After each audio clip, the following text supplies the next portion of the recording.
희정아, 너 진짜 힘들겠다. 시어머니랑 같이 사는 거야?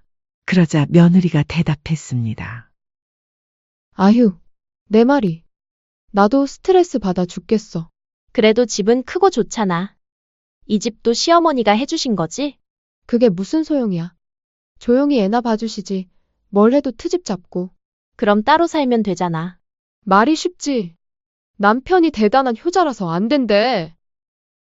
그런데 그때 문틈 너머로 며느리의 입에서 더욱 충격적인 말이 들려왔습니다.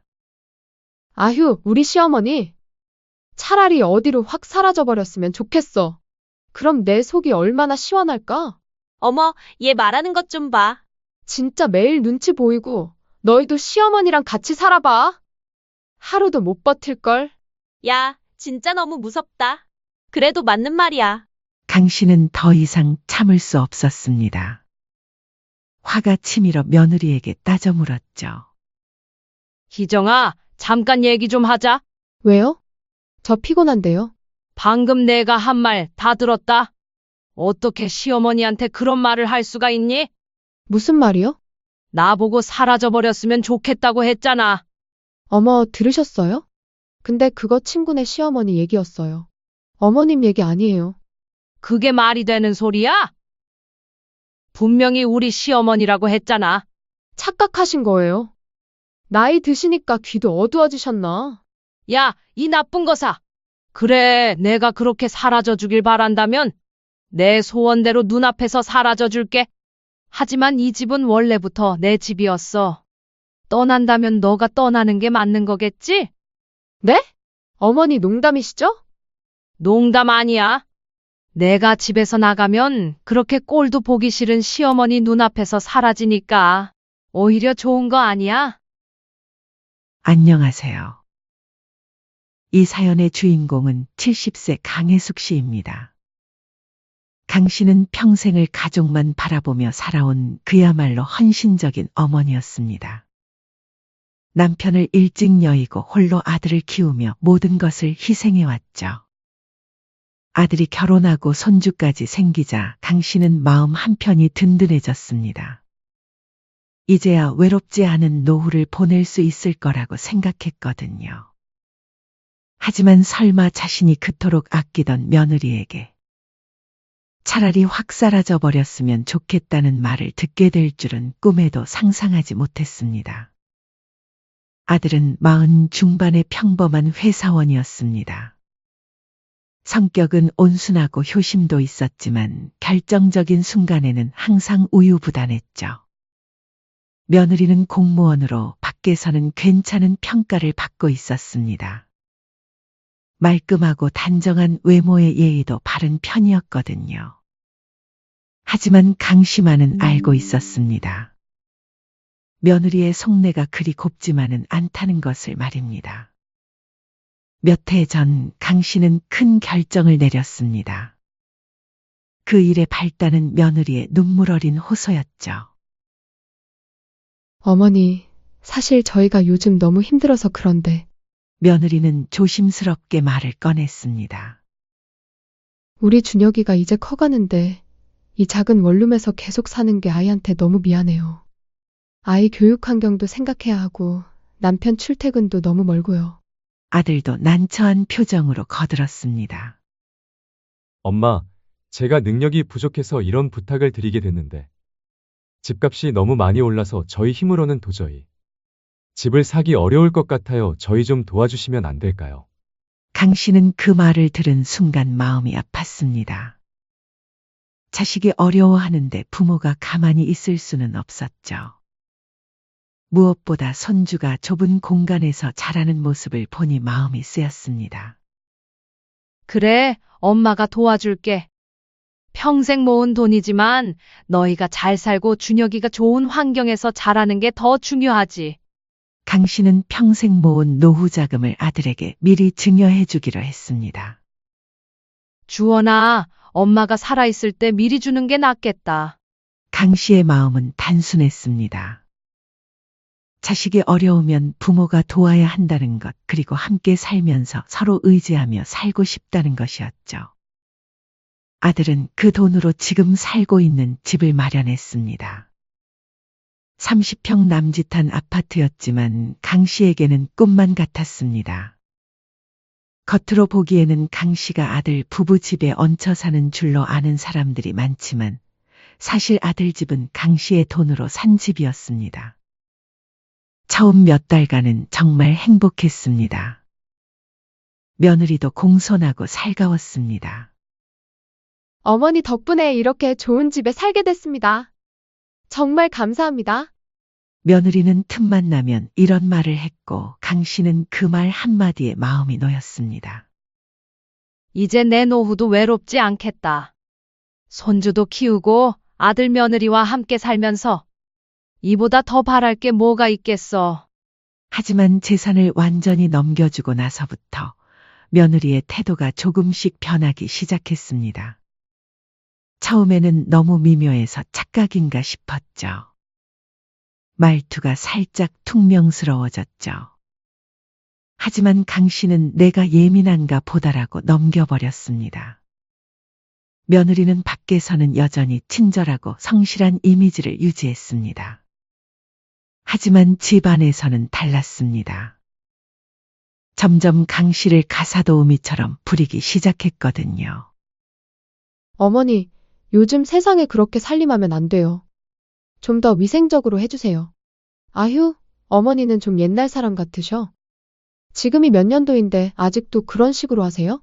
며느리의 말투는 점점 비꼬는 투가 되어갔습니다. 한두 번은 참을 수 있었지만 날이 갈수록 잔소리와 핀잔이 늘어났죠. 심지어 며느리는 웃는 얼굴로 자신의 속옷과 스타킹 빨래를 강 씨에게 떠넘겼습니다. 어머니, 이거 좀 빨아주세요. 손이 많이 가는 거라서요. 애기는 어머니가 제일 잘 달래시잖아요. 오늘도 부탁드려요. 6살 손주 돌봄은 온종일 강 씨의 몫이었습니다. 며느리는 퇴근 후에 돕히고 나다며 자신의 방으로 들어가 버리곤 했죠. 강 씨는 손주가 예뻐서 기꺼이 돌봐주고 싶었지만 며느리의 당연하다는 듯한 태도가 점점 마음에 걸렸습니다. 아들에게 넌지시 얘기해봐도 소용없었습니다.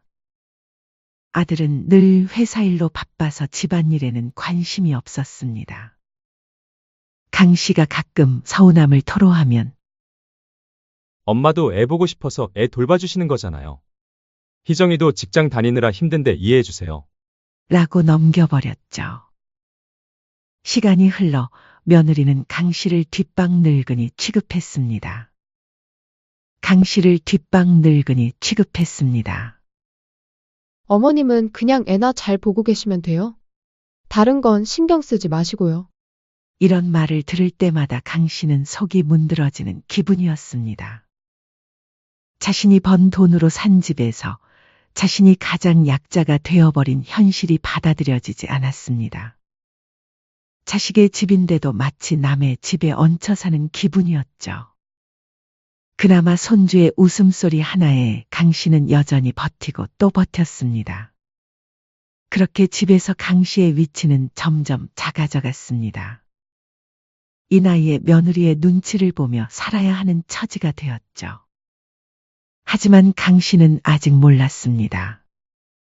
며느리의 본색은 이제 겨우 드러나기 시작한 것에 불과했다는 사실을 말이죠.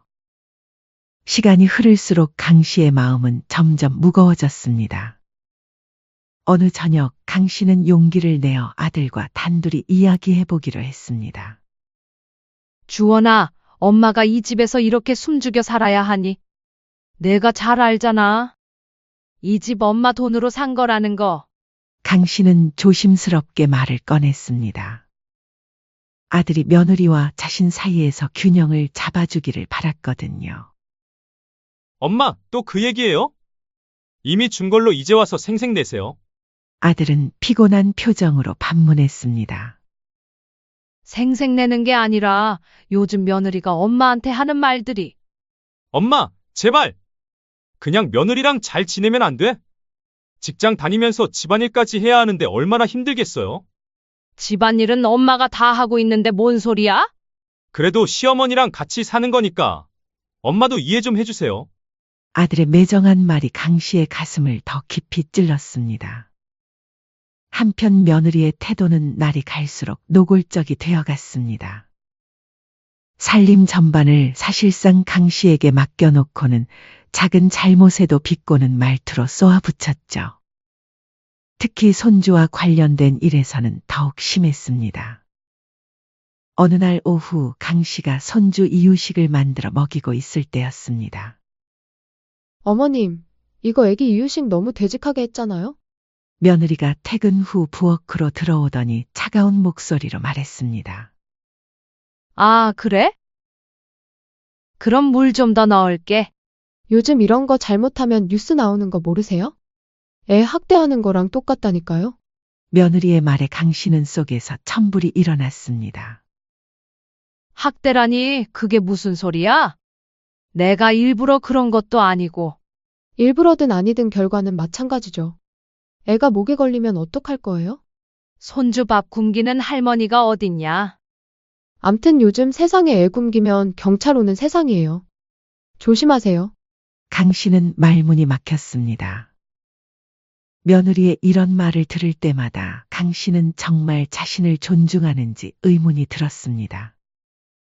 그런데 며칠 후 며느리가 집들이를 한다고 발표했습니다. 강 씨는 처음엔 반가웠습니다. 사람들이 와서 집이 북적거리면 분위기도 좋아질 것 같았죠. 하지만 며느리의 태도를 보니 그게 아니었습니다. 집들이를 앞두고 며느리의 말투는 완전히 명령조였습니다. 과일은 꼭 껍질 다 깎아서 담아두시고요. 테이블 보는 주름 펴서 깔아놔야 하는 거 아시죠? 마치 호텔 직원에게 지시하듯 일러주면서 틈틈이 더욱 모독적인 말을 덧붙였어요. 어머님, 나이 드신 분들은 기억력도 가끔 가물가물하니까 다시 한번 말해두는 거예요. 하지만 강 씨는 이를 악물고 참았습니다. 드디어 손님들이 왔습니다. 며느리의 고등학교 동창 친구들이었죠. 그런데 손님들이 오자마자 며느리는 강 씨에게 손주를 안겨주며 말했습니다. 어머님, 준혁이 잠들 시간이에요. 좀 재워주세요. 그리고는 손님들과 거실로 가버렸습니다. 강 씨는 손주를 안고 뒷방으로 들어갔지만 마음이 씁쓸했습니다. 뒷방에서 손주를 재우고 있는데 거실에서 들려오는 대화 소리가 귀에 들어왔습니다. 며느리의 친구들은 모두 말끝마다 교양 있는 척했지만 시선과 어투는 매서웠어요. 희정아, 진짜 너 힘들겠다.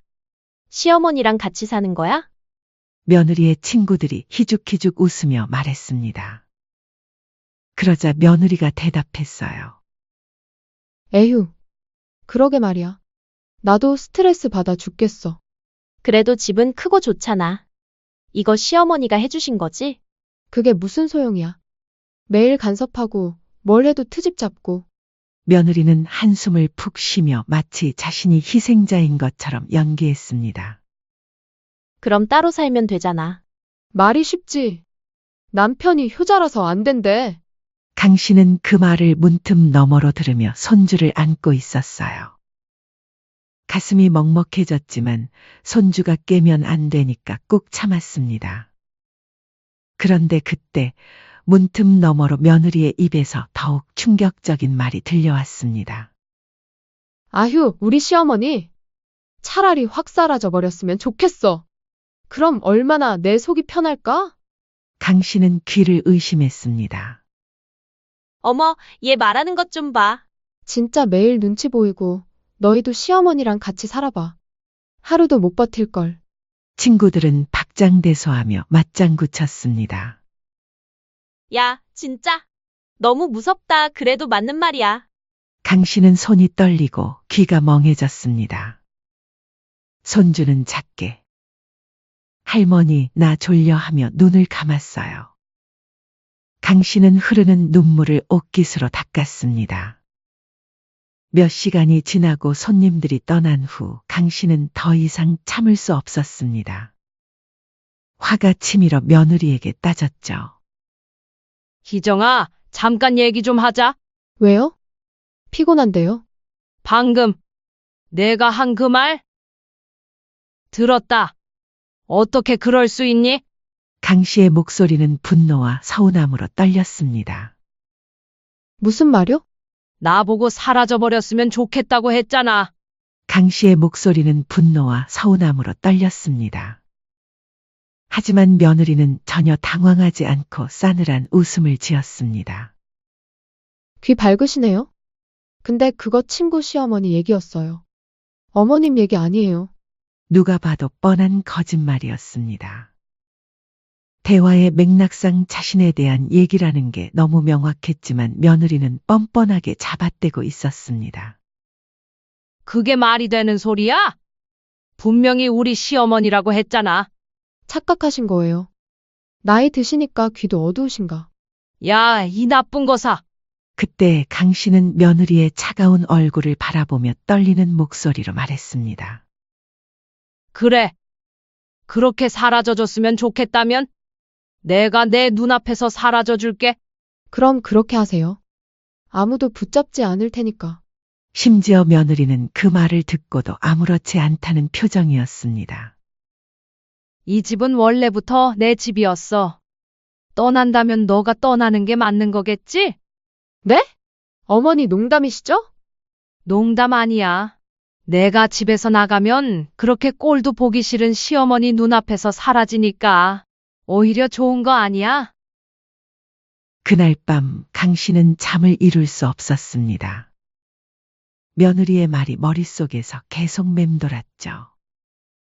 새벽녘 강 씨는 서랍 깊숙이 숨겨둔 증여 계약서를 꺼냈습니다. 그래. 그렇게 내가 불편하다면 내가 원하는 대로 내가 사라져 줄게. 강 씨의 마음속에 결심이 서기 시작했습니다. 하지만 이 집은, 이 돈은 내 것이었어. 이제 다시 되찾자.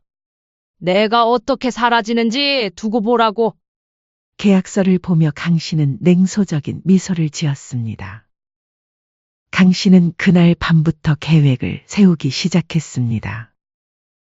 며느리가 원하는 대로 사라져주되 강 씨만의 방식으로 사라져줄 생각이었습니다. 다음 날 아침 강 씨는 평소보다 일찍 일어났습니다. 마음속에 확고한 결심이 서자 오히려 마음이 평온해졌죠. 며느리는 여전히 모르는 척 아침상을 차려달라고 지시했지만 강 씨는 묵묵히 따랐습니다. 아들 며느리와 함께 먹는 마지막 식사가 될지도 모르는 아침이었습니다. 아침을 먹고 며느리가 출근한 후 강 씨는 곧바로 변호사 사무실로 향했습니다. 가슴팍에 증여계약서를 품고 걸어가는 발걸음이 묵직했습니다. 몇 전 아들 며느리와 함께 처음 변호사 사무실에 갔을 때가 떠올랐습니다. 그때는 증여를 위해 왔었는데 이번에는 정반대의 일로 온 셈이었죠. 변호사 사무실 문을 열고 들어가니 중년의 변호사가 친절하게 맞아주었습니다.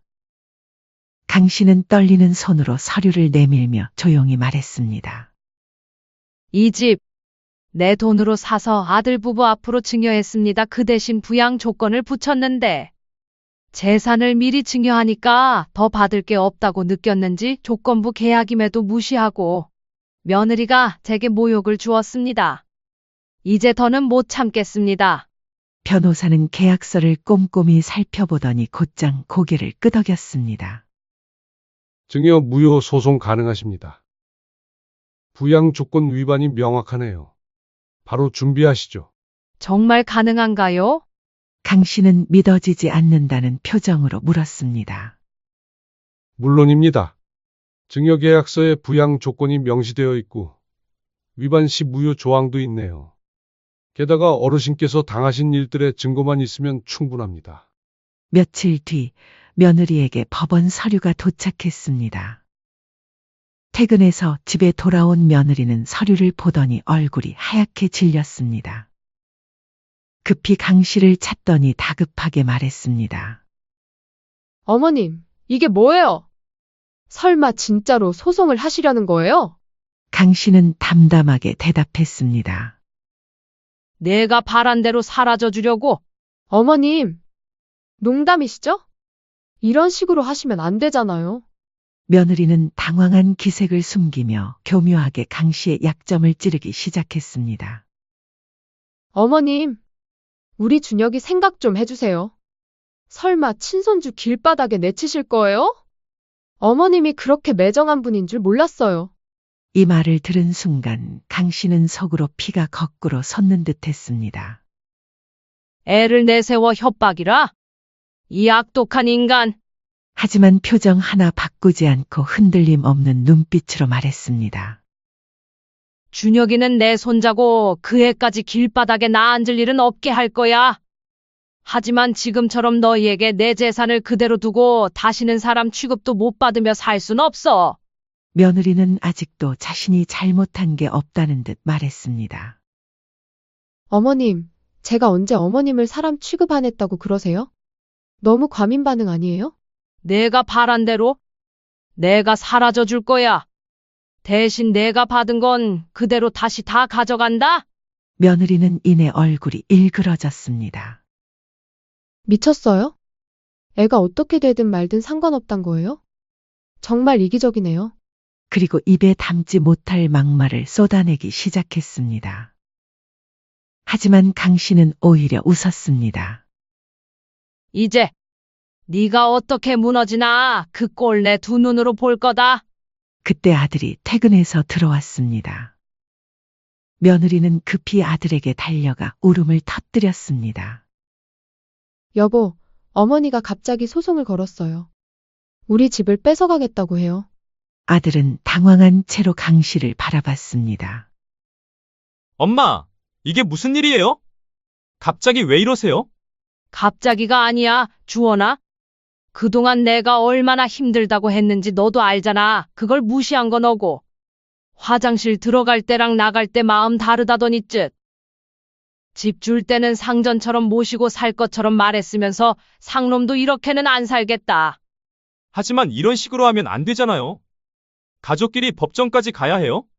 아들의 말에 강 씨는 쓴웃음을 지었습니다. 가족이라? 과연 너랑 며느리가 나를 가족으로 생각했을까? 그러면 이렇게는 못했을 거다. 그날 밤 강 씨는 조용히 짐을 쌌습니다.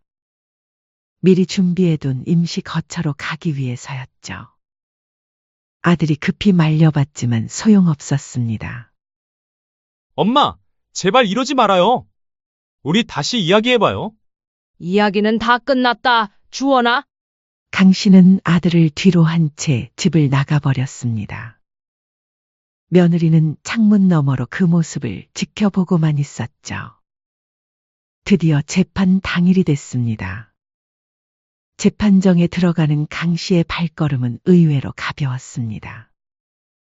반면 아들은 고개를 들지 못하고 서 있었고 며느리는 억울한 척 연기를 하고 있었습니다. 어머님이 너무 예민하시고 제가 시집살이 한 거나 마찬가지였어요. 조금만 말해도 서운해하시고 며느리는 마치 자신이 피해자인 것처럼 말했습니다. 하지만 재판 준비 기간 동안 강 씨는 그동안 당했던 일들의 증거를 차곡차곡 모았습니다. 며느리가 모욕적인 말을 할 때마다 몰래 녹음했던 파일들, 동네 사람들의 증언, 집들이 때 있었던 일을 목격한 이웃의 진술서까지 모든 것을 준비했습니다. 이건 며느리가 애 학대 운운하며 내게 소리친 녹취입니다. 이건 손주를 빌미로 협박한 통화 내용이고요. 강 씨는 하나하나 증거를 제시하며 말했습니다. 저는 며느리에게 모욕당하며 살아왔습니다. 시어머니라는 이유로 사람 취급 못 받았습니다. 그리고 제 돈으로 산 집에서 사라지길 바란다는 소리를 들었습니다. 재판정이 조용해졌습니다. 강 씨는 마지막으로 또렷하게 말했습니다. 그 며느리 소원 들어주러 여기 왔습니다. 판사는 제출된 증거들을 꼼꼼히 검토한 후 며느리 쪽을 날카롭게 노려봤습니다. 피고 측에서는 이에 대해 어떻게 해명하시겠습니까? 며느리는 당황하며 변명했지만 녹취록과 증인들의 일치된 증언 앞에서는 무력했습니다. 부양 조건 불이행과 모욕적 언행이 모두 입증되었습니다. 증여 무효 청구를 인용합니다. 판사의 판결이 떨어지는 순간 강 씨는 가슴이 뻥 뚫리는 기분이었습니다. 끝내 진명이는 다시 강 씨 앞으로 돌아왔고 추가로 아들과 며느리는 그동안 강 씨에게 받았던 생활비까지 모두 토해내야 하는 처지가 되었습니다. 판결문을 받는 순간 강 씨는 수십 년 묵은 한을 다 토해내듯 기쁨의 눈물을 터뜨렸습니다. 며느리는 법정 복도에서 악다구니를 쓰며 소리쳤습니다. 이게 무슨 인정 못해요? 항소할 거예요. 어떻게 이런 일이 있을 수 있어요? 강 씨는 그런 며느리의 얼굴을 똑바로 보며 차분하면서도 냉철하게 말했습니다. 항소? 해봐라. 증거는 차고 넘치니까. 그동안 내가 나한테 어떻게 했는지 법정에서 더 자세히 얘기해도 되고. 며느리는 말문이 막혔습니다. 강 씨는 계속해서 또렷하게 말했습니다. 나는 이제 내 집, 내 삶으로 돌아갈 거다. 그리고 너희는 그동안 시어머니 무시하고 고마워할 줄 몰랐던 그 대가를 치른 거야. 그리고 아들을 향해 돌아서며 마지막으로 말했습니다. 주원아, 엄마가 마지막으로 하는 말이다. 내가 정말 반성하고 이제부터라도 내 힘으로 살아라. 그리고 엄마가 참고 희생하는 건 당연한 게 아니란 거 알아줬으면 해. 강 씨는 그렇게 말하고는 당당하게 돌아섰습니다. 법정 문을 나오는 발걸음이 세상에서 가장 가벼웠습니다. 70년 인생에서 이토록 통쾌한 기분을 느껴본 적이 없었죠. 이제야 진짜 자신의 인생을 되찾은 기분이었습니다. 재판이 끝나고 강 씨는 자신의 집으로 돌아왔습니다. 정확히 말하면 되찾은 집이었죠. 문을 열고 들어서는 순간 마음 깊은 곳에서 무언가가 뻥 뚫리는 기분이었습니다. 거실을 천천히 둘러보며 강 씨는 작게 웃었습니다.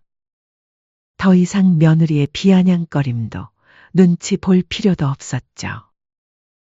첫 번째로 한 일은 며느리의 흔적을 모조리 치워내는 것이었습니다. 부엌 한켠에 널려있던 화장품, 잡동사니까지 전부 박스에 담아 내던졌어요. 이제 이 집엔 내 것만 두겠다. 남 좋은 일만 시키던 시절은 끝났어. 며칠 후 강 씨는 큰 결정을 내렸습니다. 바로 집을 전세로 내놓기로 한 것이었죠. 굳이 이 큰 집에서 혼자 살 필요가 없었습니다. 그보다는 전세금으로 노후 자금을 확보하고 작은 곳에서 편안하게 사는 게 나을 것 같았습니다. 세입자가 들어오고 통장에 전세금이 찍히는 순간 등에 짊어지고 있던 무거운 돌덩이가 산산조각 나는 기분이었습니다. 강 씨는 도심에서 조금 떨어진 조용한 동네에 작은 원룸을 얻었습니다. 비록 작았지만 온전히 자신만의 공간이라는 것이 무엇보다 소중했습니다. 한동안은 그냥 쉬었습니다. 70년 넘게 살면서 이렇게 마음 편히 쉬어본 적이 언제였나 싶었죠. 하지만 며칠이 지나자 강 씨의 손끝이 근질거리기 시작했습니다. 매일 집에서 TV만 보고 있는 건 너무 아깝지. 그렇게 해서 얻은 작은 자리가 초등학교 근처 구석진 골목에 있는 작은 상가였습니다. 강 씨는 그곳에 김밥집을 열기로 했어요. 소소하게 소일거리 삼아 시작한 일이었지만 생각보다 재미있었습니다. 할머니, 김밥 하나 주세요. 아이들이 학교를 마치고 와서 김밥을 사가는 모습을 보니 마음이 따뜻해졌죠. 강 씨의 손맛이 좋다는 소문이 동네를 넘어 퍼지기 시작했습니다. 처음에는 동네 아이들만 오던 가게에 점점 어른들도 찾아오기 시작했거든요. 할머니, 김밥이 세상 최고예요. 어떻게 이렇게 맛있게 만드세요? 손님이 끊이지 않았습니다. 결국 알바생까지 구해야 할 정도였습니다. 강 씨는 70이 넘은 나이에 이렇게 바쁘게 살 줄은 꿈에도 몰랐습니다. 가게는 점점 커졌고 급기야 TV 맛집 프로그램 제작진이 찾아와 촬영을 제안해 왔습니다. 강 씨는 처음에는 부담스러워했지만 용기를 내서 출연하기로 했어요. 인생 이막에 새로 시작한 김밥집의 기적. 방송이 나간 후 가게는 더욱 유명해졌습니다. 멀리서도 사람들이 찾아왔고 강 씨는 어느새 동네의 유명인사가 되어 있었어요. 몸은 힘들었지만 행복했습니다. 돈 버는 맛을 다시 느끼며 오히려 젊은 시절보다 활력이 넘쳤습니다. 내 인생, 이 고난 끝에 이런 행운도 오는구나. 강 씨의 얼굴엔 매일 웃음이 떠나지 않았습니다. 오랜만에 만난 동네 이웃들은 놀라며 말했습니다. 할머니, 얼굴이 완전 달라지셨어요. 회춘하신 줄 알았어요. 강 씨는 환하게 웃으며 대답했어요. 이제야 내 삶 사는 거지. 한편 며느리는 바닥까지 무너져 있었습니다. 재판에서 패소했다는 소문이 좁은 공무원 사회에 퍼지자 동료들은 물론 상사까지 따돌림을 당했습니다.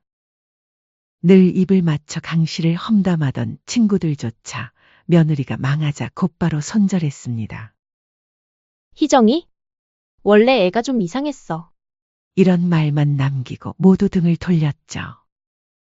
결국 며느리는 스스로 사직서를 내고 나와야 했습니다. 새로운 일자리를 구하려 했지만 법정에서 드러난 추악한 민낯과 시어머니에게 소송당한 여자라는 꼬리표가 며느리를 따라다녔습니다. 결국 변변찮은 알바로 겨우겨우 생활비를 벌어야 하는 처지가 되었죠. 동네 사람들 사이에서는 손가락질의 대상이 되었죠. 겉으론 멀쩡하더니 속은 썩었더라. 세상 무섭지.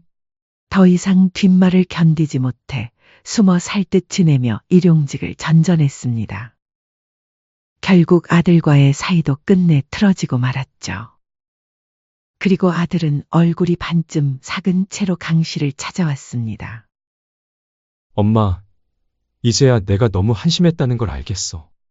정말 미안해. 지금 희정이랑은 이혼 얘기까지 나왔어. 숙려 기간이야. 그의 눈빛은 한때 애틋했던 어린 시절처럼 풀이 죽어 있었습니다. 하지만 강 씨는 다시 돌아오려 하는 아들을 단호히 밀어냈어요. 아직은 아니야. 내가 바닥부터 다시 시작하기 전엔 난 너한테 마음 안 줄 거다. 그 애미하고 한패였던 건 사실이니까. 다만 조금의 문은 열어두었습니다. 그래도 내 핏줄이니까. 너도 우리 준혁이 아버지니까. 진심으로 반성한다면 기회 한 번쯤은 줘야지. 하지만 겉으로는 아무렇지 않게 말했어요. 내가 얼마나 변하는지 똑똑히 지켜볼 거다. 손주 때문에 아주 외면하진 않을 거다. 하지만 저번처럼 행동하면 그땐 국물도 없을 줄 알아. 그날 밤 강 씨는 김밥집 가게 의자에 앉아 작은 전등 불빛 아래서 재료를 다듬었습니다. 외풍이 부는 골목이었지만 몸속까지 따뜻했어요. 이제야 진짜 숨을 쉬는 기분이었습니다. 창밖으로는 동네 아이들이 뛰어노는 소리가 들렸습니다. 인생이란 건 참 모르는 거야. 그래도 포기하지 말고 맞서 싸워야 했어. 너무 자식한테만 매달려 살 필요 없었어. 결국 내 삶은 내가 지켜야 하는 거였지.